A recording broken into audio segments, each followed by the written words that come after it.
वो पीछे मुड़कर देखता है तो वहाँ उसे एक आदमी का घोस्ट दिखाई देता है जो केविन को डराने की कोशिश करता है, पर केविन बिल्कुल भी नहीं डरता है, बल्कि उल्टा वो तो उसको देखकर जोर जोर से हंसने लगता है और अपने मोबाइल में उस घोस्ट की वीडियो को रिकॉर्ड कर लेता है। जिसके बाद हम घोस्ट को देखते हैं जो केविन के ना डरने से बहुत दुखी हो जाता है और वहाँ से गायब होकर चला जाता है। जिसके अगले दिन जब केविन स्कूल जाता है तो वहाँ वो एक लड़की से मिलता है जिसका नाम जॉय होता है। अब उन दोनों के बीच में कुछ बातें होने लगती है, जहाँ केविन उसको बताता है कि वो उसके साथ वाले घर में रहने आया है, जिसको सुनकर जॉय शॉक्ड रह जाती है क्योंकि उसे पता था कि वो घर हॉन्टेड है। इसके बाद वो वहाँ से निकल जाता है। घर पर आकर केविन सबसे पहले एटिक की ओर जाता है, जहाँ पहुँचने के बाद वो उसी घोस्ट को बुलाने की कोशिश करता है और वो घोस्ट उसके सामने आ भी जाता है जो केविन को एक बार फिर से डराने की कोशिश करता है, पर केविन इतनी आसानी से डरने वालों से नहीं था। जिसके बाद केविन उस घोस्ट से कहता है कि प्लीज मुझे डराना बंद कर दो क्योंकि मैं तुम्हारे डराने से डरने वाला नहीं हूँ। मेरी जिंदगी तो पहले से ही बहुत बेकार और डरावनी है। दरअसल केविन ये इसलिए कह रहा होता है क्योंकि कहीं ना कहीं वो अपनी जिंदगी में परेशान है, जिसकी वजह उसके पेरेंट्स का कई बार घर को शिफ्ट करना है जो उसको काफी परेशान करता है। जिसके बाद वो उस घोस्ट से कुछ बातें करता है, जहाँ पर वो उस घोस्ट की टी शर्ट पर अर्नेस्ट लिखा हुआ दिखता है, जिसको देखने के बाद उसको लगता है कि शायद इस घोस्ट का नाम अर्नेस्ट है, पर वो कुछ बोल नहीं सकता है और उसे अपने पास की कुछ भी मेमोरीज याद नहीं है कि कैसे वो मरा और कैसे वो यहाँ पर आकर कैद हुआ, और यहाँ तक कि कोई भी उस घोस्ट को टच नहीं कर सकता है, पर वो घोस्ट किसी को भी टच कर सकता है। और तभी वहाँ अचानक से केविन का भाई फुलटन आ जाता है, पर तब तक घोस्ट वहाँ से गायब हो जाता है। जिसके बाद हम देखते हैं कि फुलटन केविन से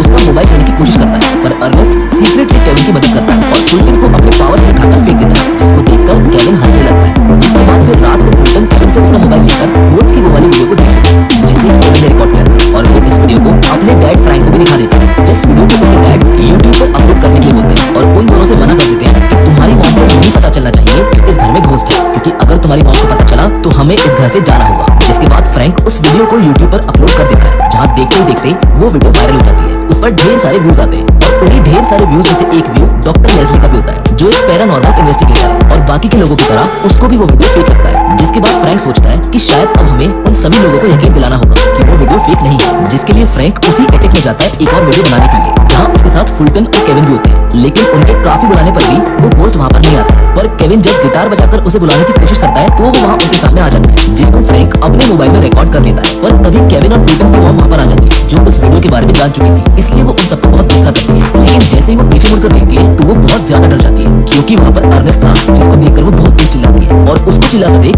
अर्नेस्ट भी डरकर वहाँ से गायब हो जाता है। जिसके बाद फ्रैंक उस वीडियो को भी यूट्यूब पर अपलोड कर देता है, लेकिन मेलेनी काफी डर चुकी थी, इसलिए वो इस घर को खाली करने के लिए कहती है, पर फ्रैंक उसे समझाता है कि हमें ये घर खाली नहीं करना चाहिए क्योंकि हम घोस्ट की वीडियो से बहुत सारा पैसा कमा सकते हैं, जिसके लिए बाद में मेलेनी मान जाती है। वहीं दूसरी तरफ वो वाली वीडियो भी बहुत ज्यादा वायरल हो जाती है, उस पर भी बहुत सारे व्यूज होते हैं और उस वीडियो को देखकर अब सब लोग अर्नेस्ट को जानने लगे और उसके बारे में चर्चा करते हैं। उधर डॉक्टर लेस्ली को भी इस वीडियो को देखकर ये यकीन हो गया था कि वो घोस्ट रियल है। जिसके बाद वो सीधा CIA के हेडक्वार्टर जाती है, जहाँ पैरानॉर्मल इन्वेस्टिगेशन का काम होता है। वहाँ पहुंचकर वो वहाँ के हेड से मिलती है, जिनको वो उसी घोस्ट की पिक्चर्स और आर्टिकल्स दिखाकर ये कहती है कि ये घोस्ट रियल है और हमें उस प्रोजेक्ट को दोबारा शुरू करना होगा। पर हमेशा की तरह हेडक्वार्टर्स को उसकी बातों पर यकीन नहीं होता, इसलिए वो गार्ड्स को बुलाकर डॉक्टर लेस्ली को वहाँ से बाहर भिजवा देता है। जिसके बाद अब हमें फ्रैंक को दिखाया जाता है जो कार से अपने घर वापस जा रहा होता है, जो अपने घर के बाहर लगी भीड़ को देखकर काफी खुश होता है क्योंकि उसे अब लगने लगा था कि वो मशहूर हो चुका है। उसके घर के बाहर रिपोर्टर्स और कई सारे लोग मौजूद होते हैं, जिनसे बचकर वो घर के अंदर आ जाता है। जिसके बाद डॉक्टर लेस्ली फ्रैंक के घर आकर उसको समझाने की कोशिश करती है कि सभी घोस्ट खतरनाक होते हैं और उनके नजदीक जाने से वो किसी को भी नुकसान पहुंचा सकते हैं, जहाँ पर वो ये भी मेंशन करती है कि तुम उस घोस्ट के ज्यादा क्लोज मत होना, जिसकी बात फ्रैंक नहीं मानता है और उसे वहाँ से भेज देता है। वहीं दूसरी तरफ केविन उस घोस्ट को उसकी मेमोरीज वापस लाने में मदद करता है क्योंकि वो एक अच्छा लड़का है और उसे पता है कि कैद होने में कैसा लगता है, इसीलिए वो उस घोस्ट की मदद करके उसे इस कैद से आजाद करना चाहता है। वो उसकी हर तरह से मदद करता है। जिसके बाद वो इंटरनेट की हेल्प से अर्नेस्ट के बारे में इन्फॉर्मेशन निकालने की कोशिश करता है, जिसमें जॉय उसकी हेल्प करती है और वो दोनों मिलकर अर्नेस्ट के बारे में सारी इन्फॉर्मेशन निकाल लेते हैं। जॉय केविन को बताती है कि उसका पूरा नाम अर्नेस्ट शिलर है, जो इस घर में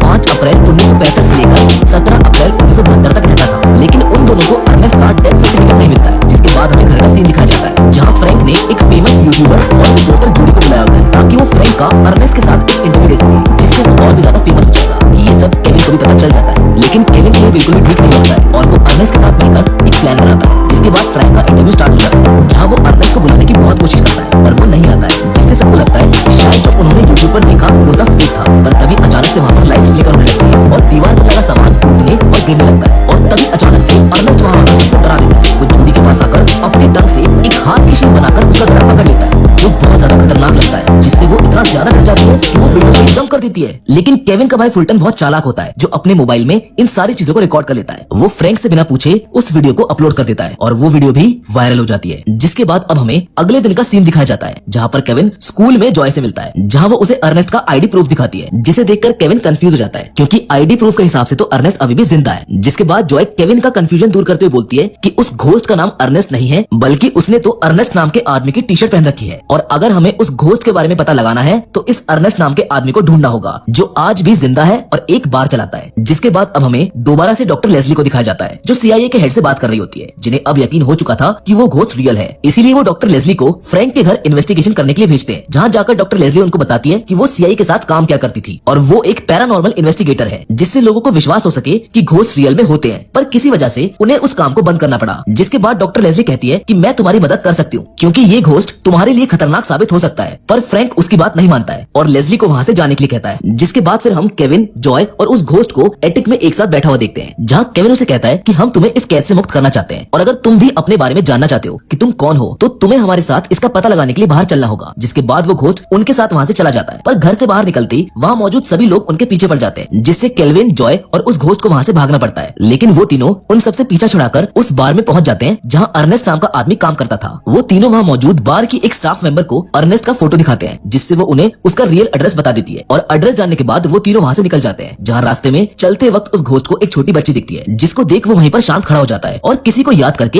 एक नाम पुकारता है जो जनबर्ग होता है। पर तभी वहाँ पर मौजूद सभी लोग उसकी वीडियो को रिकॉर्ड करके अपलोड कर देते हैं और वो वीडियो भी बाकी सभी वीडियोस की तरह वायरल हो जाती है, जिसे डॉक्टर लेस्ली भी देख लेती है और अब सब लोग उसे खतरनाक मानने लगे हैं। इसीलिए इस बार डॉक्टर लेस्ली पूरी तैयारी के साथ फ्रैंक के घर पर अपने बाकी लोगों के साथ आती है ताकि वो उस घोस्ट को पकड़ सके। जिसके बाद वो उस पूरे घर की इन्वेस्टिगेशन करने लगती है, पर तब तक केविन, जॉय और वो घोस्ट रियल अर्नेस्ट को ढूंढने के लिए वहाँ से निकल जाते हैं। वहीं दूसरी तरफ फ्रैंक के घर पर अब वही बार वाली वर्कर भी आ जाती है, जो वहाँ मौजूद डॉक्टर लेस्ली को बता देती है कि वो सभी अर्नेस्ट के घर गए हैं, जिसका एड्रेस उन्होंने मुझसे मांगा था। जिसके बाद अब हम देखते हैं कि सुबह हो जाती है और वो सभी अर्नेस्ट के एड्रेस पर पहुंच जाते हैं, जहाँ घर के अंदर बातचीत और पूछताछ करने के लिए केविन जाता है। घर में उसे अर्नेस्ट और उसकी वाइफ रोमानो मिलते हैं। केविन उनसे उनके दोस्त के बारे में पूछता है, जिस पर अर्नेस्ट उसको सब कुछ बता देता है कि जिसके बारे में तुम मुझसे पूछ रहे हो उसका नाम रैंडी है, जिसकी वाइफ का नाम एवलिन था, जो अर्नेस्ट की वाइफ रोमानो की बहन थी, जो रैंडी की बेटी को जन्म देते ही मर गई थी और उनकी बेटी का नाम जनबर्ग है। रैंडी अपनी वाइफ की डेथ के बाद काफी दुखी रहने लगा था और इसी वजह से वो ज्यादा ड्रिंक करने लगा। लेकिन एक दिन वो हमारे घर आया और अपनी बेटी को हमें सौंप कर चला गया, जिसके बाद उसका कुछ पता नहीं चला। लेकिन तभी अचानक से अर्नेस्ट के घर का सामान हिलने लगता है और शेल्फ में रखा हुआ वास नीचे गिर जाता है। जिसके बाद वो घोस्ट अपने दोस्त के सामने आता है, जो पूरे वक्त वहीं पर खड़ा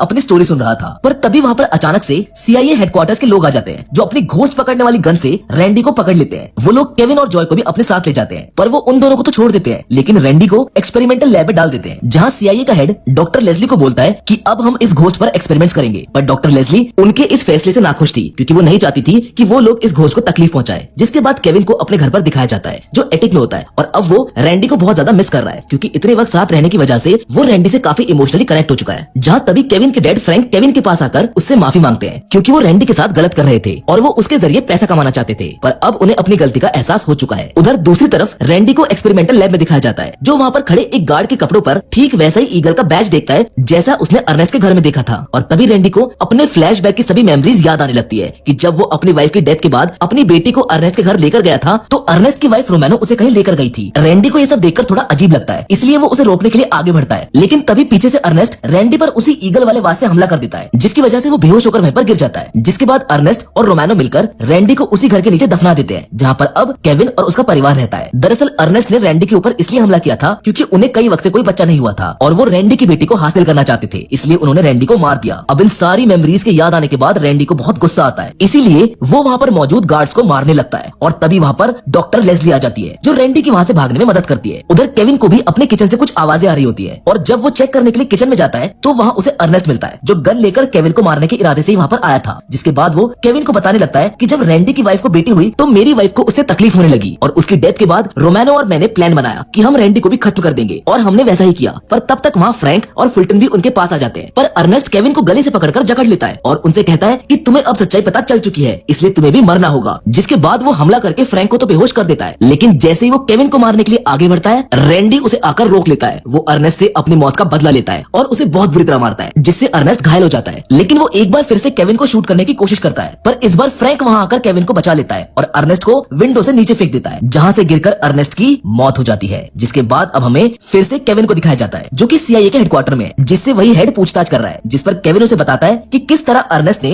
रैंडी को मारा था और कैसे अर्नेस्ट की मौत हुई, जिसके बाद रैंडी वहां से गायब हो गया। जिसके बाद अब हम आगे देखते हैं कि केविन और फ्रैंक रैंडी की बेटी जनबक को रैंडी से मिलवाने के लिए एक जगह पर लेकर जा रहे होते हैं और वहां पहुंचने के बाद जब जनबक अपने डैड को देखती है तो वो काफी ज्यादा इमोशनल हो जाती है। वो दोनों एक दूसरे को गले लगा लेते हैं। जिसके बाद केविन को रैंडी के साथ दिखाया जाता है, जो अब रैंडी के लिए काफी खुश है, क्योंकि अब रैंडी को इंसाफ मिल चुका है और अब वो इस कैद भरी जिंदगी से आजाद हो सकता है। जिसके बाद हम देखते हैं कि तभी उसे मुक्ति मिल जाती है और वो केविन को गले लगाकर सबको गुड बाय कहकर हवा में गायब हो जाता है। जिसके बाद अब हमें कुछ वक्त बाद का सीन दिखाया जाता है, जहाँ केविन की फैमिली इस घर से शिफ्ट होकर एक नए घर में जा रहे होते हैं। जिसके बाद हम केविन और जॉय को देखते हैं, जो उसी अटैक में होते हैं जहाँ पर रैंडी रहा करता था। वो दोनों अब एक दूसरे को पसंद करने लगे हैं, जहाँ वो दोनों एक दूसरे को किस भी करते हैं। जिसके बाद केविन जॉय को ये कहता है कि रैंडी जहाँ पर भी होगा हमें देख रहा होगा, और इतना कहकर वो दोनों वहाँ से चले जाते हैं। लेकिन उनके वहाँ से जाते ही अटैक की लाइट्स एक बार फिर से फ्लिकर होने लगती हैं और इसी के साथ ये फिल्म यहाँ पर